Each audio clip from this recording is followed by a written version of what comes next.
Leader of the NDP Jagmeet Singh is standing by for his first reaction here, and it is a pleasure to welcome you, sir, to the program. What stood out for you in the fiscal update, Mr. Singh? Well, thanks so much for having me on. I look at what's going on right now. As folks have mentioned, the Omicron variant, the fear and the potential lockdowns that might come from that. Look at the inflation and the cost of living going up, the housing crisis we're in, which is in the worst position it's been in recent memory, how difficult it is to find a home that people can afford. We look at all of this, and then we look at what the fiscal update provides, and it doesn't respond to the seriousness of what we're going through. There is no real measures to tackle the housing crisis. One of the biggest drivers of the inflation, one of the biggest crises we're up against. The Liberals promised a blind bid ban. They promised a foreign buyers tax. They promised a tax on house flipping. None of those things are in there. They promised a tax on banks so that it wouldn't be that people paid the price of the pandemic. That's not in there. These are measures that they could have immediately put in place. We also see what they've chosen. They've chosen to side again with big telecom. This is something that we pay the highest rates in the world for, that we could immediately lower. And what we would do differently is we would choose people over big telecoms, putting in a price cap on how much they can charge.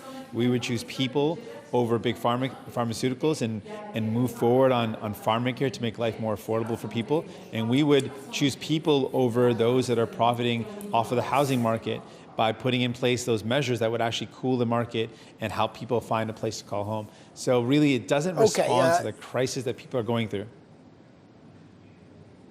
Let me talk about Omicron, and we'll dig into those, Mr. Singh. $4.5 billion for continuing subsidies, benefit lockdowns, workers, not new programs, but still, they're allocating $4.5 billion clearly as some kind of runway, depending on what happens with Omicron. Is that enough in your view? Well, let's look at what's going on right now. Immediately right now, we've got seniors on GIS and families that rely on the Canadian Child Benefit that are currently experiencing clawbacks and have been since we've raised this since August. And it turns out the Liberals knew that this was happening since May. That's months and months where some of the most vulnerable Canadians have not received enough funds to be able to put food on the table, to pay their bills. We have heard directly from seniors that have lost their housing because they are seeing their GIS clawed back, and this government has not actually proposed a fix. I just want to say that in this fiscal update, there is relief from the GIS clawback for seniors who collect the CERB, and for students who wrongly claim the CERB, there's relief there, both two things you've talked about. But just because you're mentioning the GIS, if you are a senior who collected the CERB, you will have a relief from your GIS clawback, sir.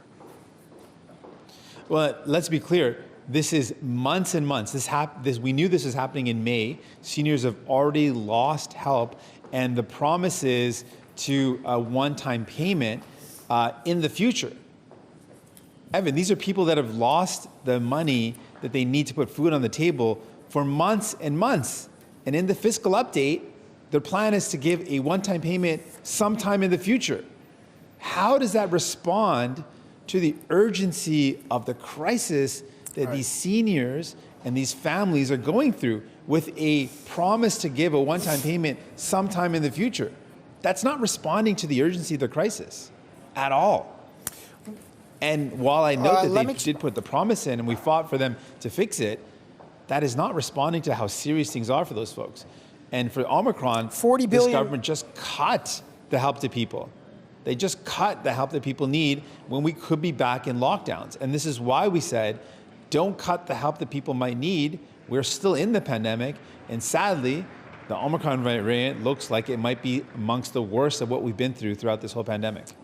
I mean, the alternative is that businesses don't have enough people to get there. We've got about 1 million jobs vacant, but that's not people at all aren't the trained factor. to get there. So, well, there may be a mismatch. And you know, Evan, you've heard from experts. Mismatch between skills and opportunity, which may be a different issue. You've heard from experts, Evan, as well, that that's not the reason why we're in this job shortage. The job shortage was there well before the pandemic. The job shortage is a real problem, but it is not at all caused by the supports that people provide. And for those that are spreading misinformation that the supports to people somehow created the inflation, that's also, experts have said, not at all the case. So providing help to people in difficult times is not in any way harming the economy or people. It's helping people that are desperate. And that's what we believe in doing. Mr. Singh, can I get your reaction to the $40 billion that is allocated for compensation for Indigenous children who were impacted by the child welfare system? It's going to be $4 billion a year for a total of $40 billion over a decade. What do you make of that? Well, this is something that we've long fought for, that the government, the Canadian government, Mr. Trudeau, should stop fighting Indigenous kids in court, and that they should actually follow through with what the Canadian Human Rights Tribunal has ordered the government to do, which is to compensate these kids. So that is a promising signal that there seems to be finally some movement where the government's no longer going to fight these kids in court and instead actually compensate Indigenous children that have been willfully and recklessly discriminated against. Those are the findings of the tribunal, that it was both willful and reckless. And so given that, I'm hopeful that there's going to be a resolution that doesn't require these kids to be dragged through the court system anymore. And I want to see a commitment to remedy the injustice, to fix the wrongs that these kids went through and continue to go through. But just for the record, this is significantly bigger allocation of money than we first thought. Remember, the Human Rights Tribunal said $40,000 was the maximum compensation. There was originally about 50,000 kids that we thought would be affected. It could be 3 or 4 times more than that because there's families and services that are also impacted. But $40 billion over 10 years, sir, is 3 or 4 times more than most people expected. Is that something you support? If you're wondering about the amount, I look at the lives of Indigenous children and I ask people, can you put a price on the discrimination and the appalling conditions and the loss of life that Indigenous kids suffered because of the Canadian government's discrimination of them? And in light of that discrimination, in light of the horrific treatment of these kids, and in light of the fact that these kids are the children of those who survived the residential schools.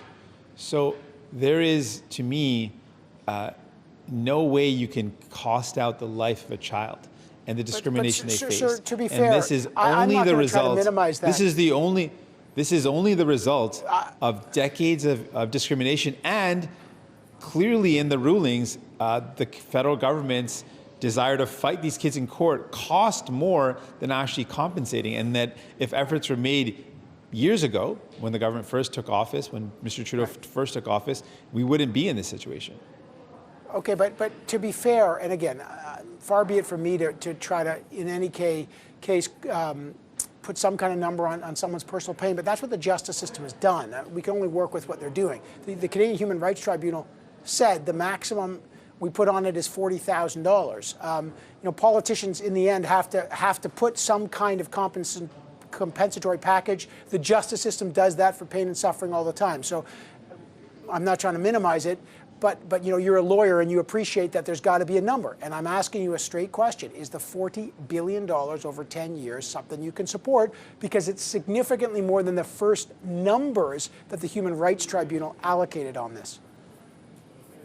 Well, to answer the question in terms of if it's sufficient, it will be those that are representing the kids. So this is the AFN and Sydney Blackstock and the children themselves and their representatives that can make that determination. I'm hopeful, though, that this is a move towards resolving the matter instead of continuing the fights in court. And that, to me, is a positive sign. I've said that if we really want to walk the path of reconciliation, that the Canadian government can no longer, that Mr. Trudeau and the Liberals can no longer fight these kids in court. And so this is a positive step forward. And it will really depend on those that are representing the kids if this is sufficient. I hope that they'll be at the heart of those discussions and conversations around making sure that this is no longer a legal battle, but this is a resolution. And if it is sufficient, they will be the ones that will help determine that. All right, Jagmeet Singh, leader of the NDP, with the first reactions to the fiscal update. Sir, thank you so much. I always appreciate you joining us. Thanks so much.